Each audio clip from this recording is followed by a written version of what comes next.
Morning view. Just সূর্যের আলোটা পড়েছে, 5:30 বাজে। অন্নপূর্ণা, এটা হচ্ছে অন্নপূর্ণা সাউথ, এটা হচ্ছে অন্নপূর্ণা।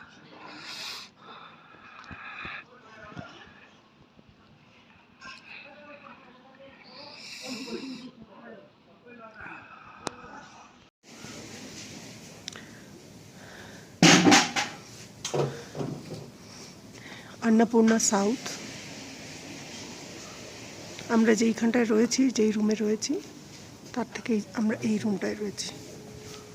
সামনে সন্তু দাঁড়িয়ে রয়েছে, পাশাপাশি দুটোই আমাদের রুম।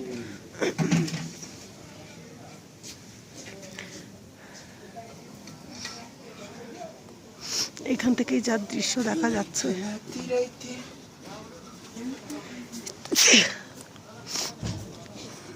দুগু যিশু ওঠেনি।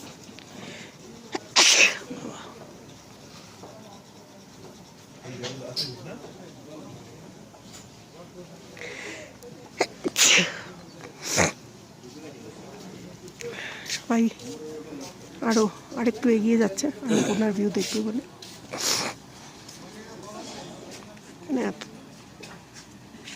সানরাইজ হচ্ছে अन्नपूर्णा সাউথে আগে হলো।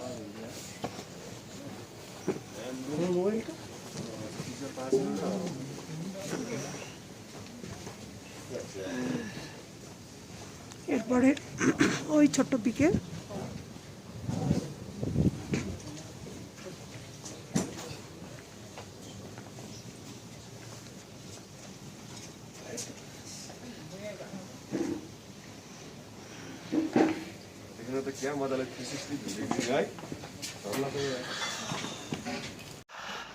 সানরাইজ হলো অন্নপূর্ণা সাউথে।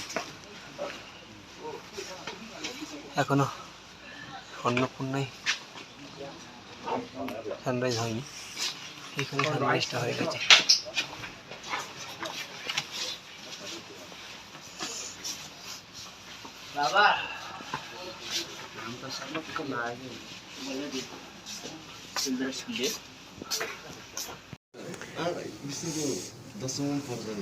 এই अन्नपूर्णाয় ছোঁয়া লেগেছে, আবার ওই দিকে একটা পিকেও লেগেছে মাথায়।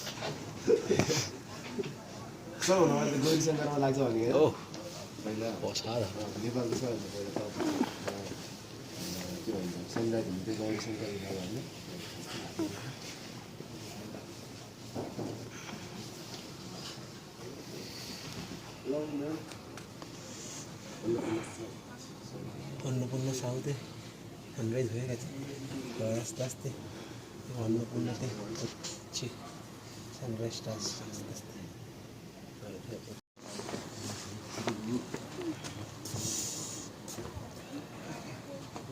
अन्नपूर्णार পিকে সানরাইজ হচ্ছে,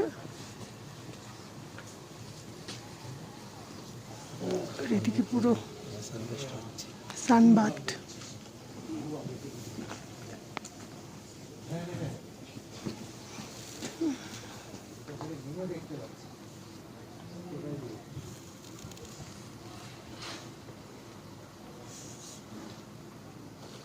দারুণ, অসাধারণ। অন্নপূর্ণা সাউথে সানরাইজ হয়ে গেছে, এবার আস্তে আস্তে এই অন্নপূর্ণাতে হচ্ছে সানরাইজটা আসছে আস্তে আস্তে। আলোটা পড়ছে, আরেকটু হয়ে যাবে। অন্নপূর্ণা বেশ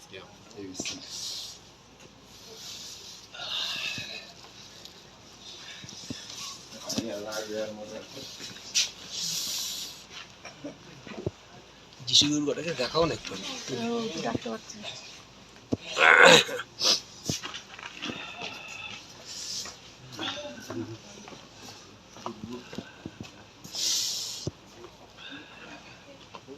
अन्नपूर्णार পিকে সানরাইজ হচ্ছে।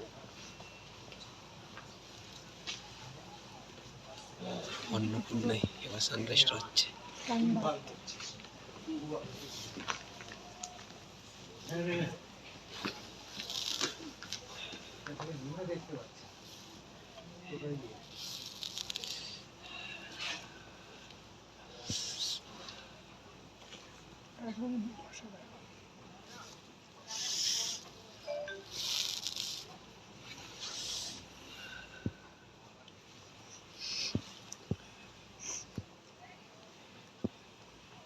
সানরাইজটা আসছে আস্তে আস্তে।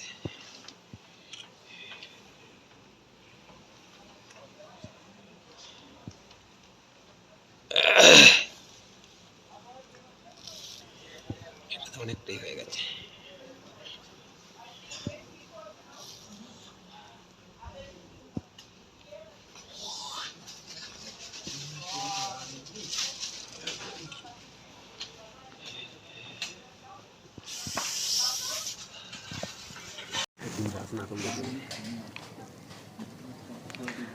পুরো অন্নপূর্ণা রেঞ্জে সানরাইজ হয়ে গেছে।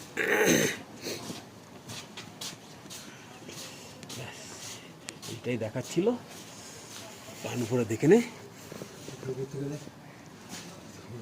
হ্যাঁ,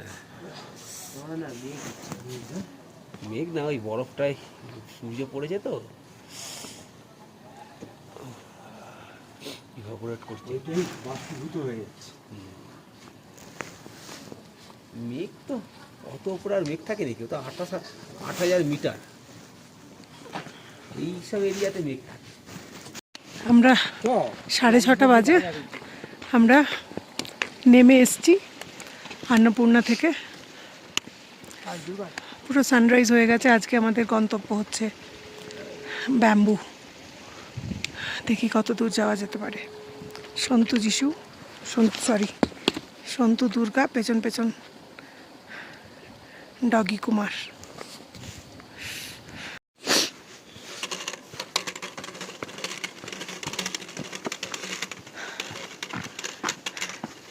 রাস্তার পাশে সব ঘাসের ওপরে বরফ হয়ে রয়েছে।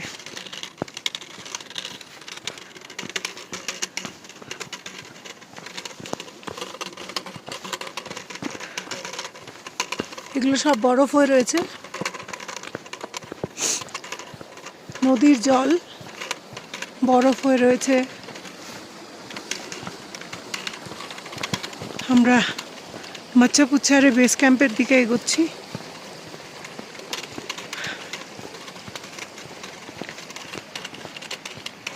এখানে রাস্তা প্লেন,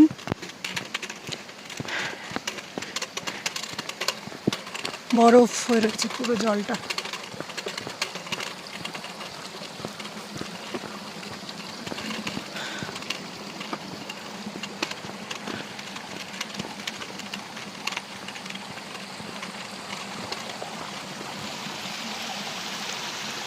বাই বাই অন্নপূর্ণা।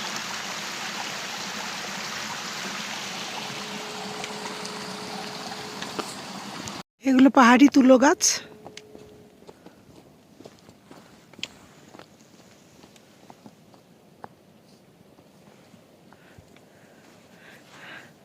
ওই নিচে এমসি দেখা যাচ্ছে। চলো।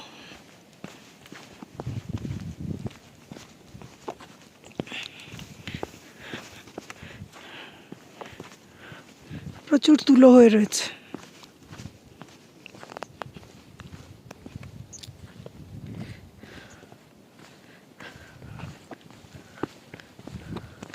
আর এই জল, ঝর্ণার জলটা নদীই বলা যায়। কালকে যেমন শোঁ শোঁ আওয়াজ ছিল, এখন এর কোনো আওয়াজ নেই, পুরোটাই বরফ হয়ে রয়েছে।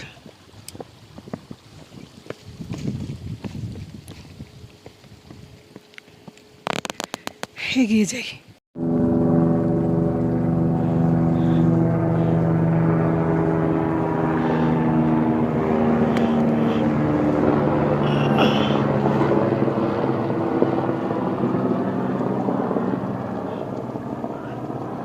অন্নপূর্ণার দিকে চলে যাচ্ছে।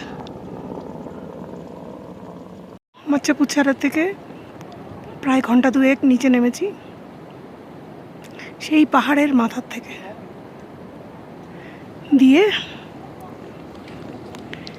এখন আমরা এগিয়ে যাব সামনের দিকে, ওই নদীর ধার দিয়ে। দূরে হেলিকপ্টার আসছে যাচ্ছে। কালকে জিজ্ঞেস করেছিলাম 60,000 রুপিস না, NPR পার পারসন।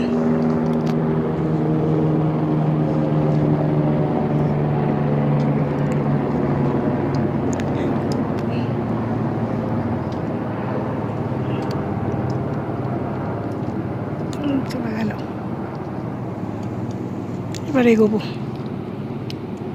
আমরা এখন হিঙ্কু কেভে বসে আছি। দূরে দেখা যায় দেওরালি। দেওরালি থেকে আমরা বেরিয়েছিলাম 11:30, এখন ঘড়িতে 12টা। আমরা এই পথে চলে যাব।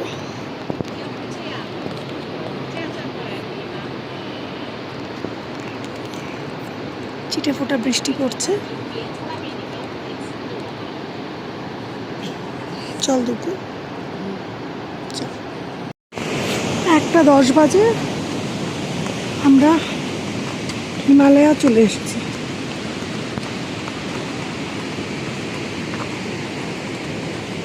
দেওরালি থেকে স্টার্ট করেছিলাম 11:30, 12:30, 1:10, নট ইভেন 2 hours। তাও অনেক আস্তে স্পিড, একটা নর্মাল মানুষ 1 ঘন্টায় চলে আসবে, নাহলে বড় জোর 1.5 ঘন্টাও না, তার থেকে কম। তো প্রচুর বসে বসে আরাম করতে করতে এসেছি। এখানে হাঁটু নিয়ে রিস্ক নেওয়া যাবে না। দেখি এখন ওরা আমাদের জন্য দাঁড়িয়ে রয়েছে না পেরিয়ে চলে গেছে।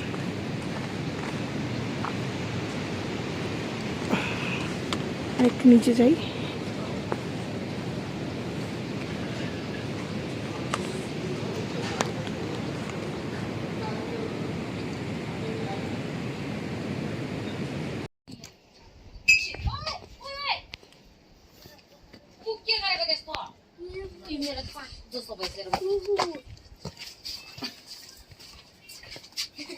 Amy food.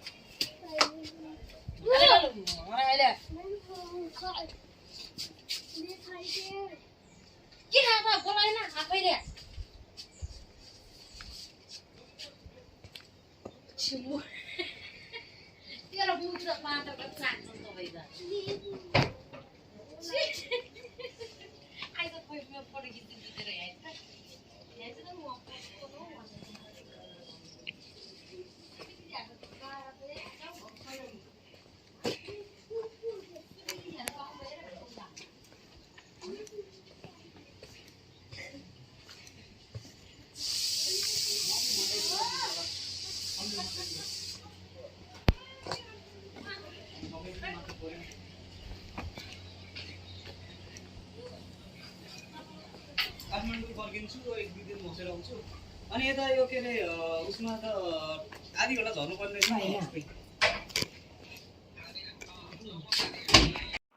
রেনবো বৃষ্টি হলো আর ছোমরং থেকে আমরা এই রেনবোটা দেখলাম, অসাধারণ।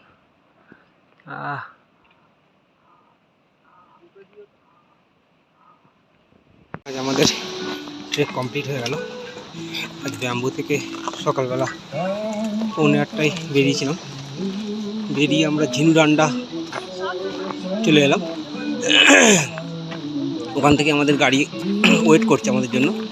এই ঝিনুডান্ডায় এই হচ্ছে একটা সাসপেনশন ব্রিজ।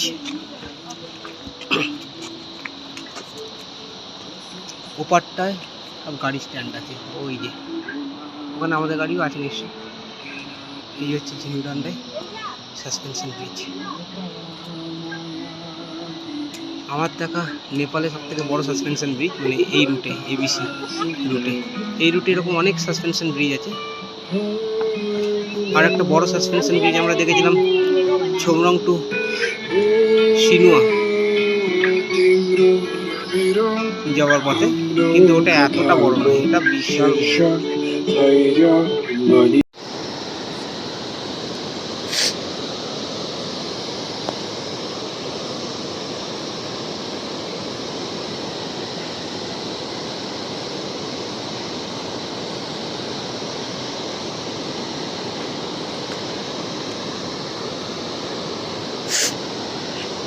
নিচে মোদি খোলা।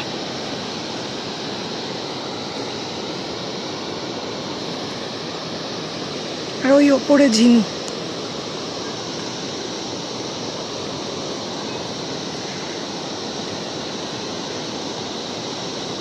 এটাকে ক্রস করতেই বোধহয় প্রায় 7-8 মিনিট লাগবে, 5 থেকে 7। যাই। ভোরবেলা রক্সল ঢুকলাম। কালকে রাত্রি 8:30টায় একটা এসি বাস পেয়েছিলাম পোখরা থেকে রক্সল বীরগঞ্জ। আমরা কাল 4টের সময় ঝিনু পৌঁছে ওখান থেকে একটা গাড়ি নিয়ে কার আর কি, যার কারে করে গেছিলাম তাকেই বলেছিলাম সে এসে নিয়ে যায়। এসে পোখরা বাস স্ট্যান্ডে ছাড়ে, গিয়ে দেখি একটাই লাস্ট বাস দাঁড়িয়ে আছে, আধ ঘন্টার মধ্যে ছাড়বে আর 9টা সিটেই পড়ে আছে। আমরা ওই বাসটাতে উঠে পড়ি, পিছনে 9টা সিট পাই। ভোর 5টায় এসে বীরগঞ্জ ঢুকি। এখন এখান থেকে টাঙ্গা জোগাড় করে আমরা রক্সল যাচ্ছি। আজকে হোটেলে থাকবো, কালকে ট্রেন। ভোরের বীরগঞ্জ, এই নেপাল ছেড়ে যাবো এবার।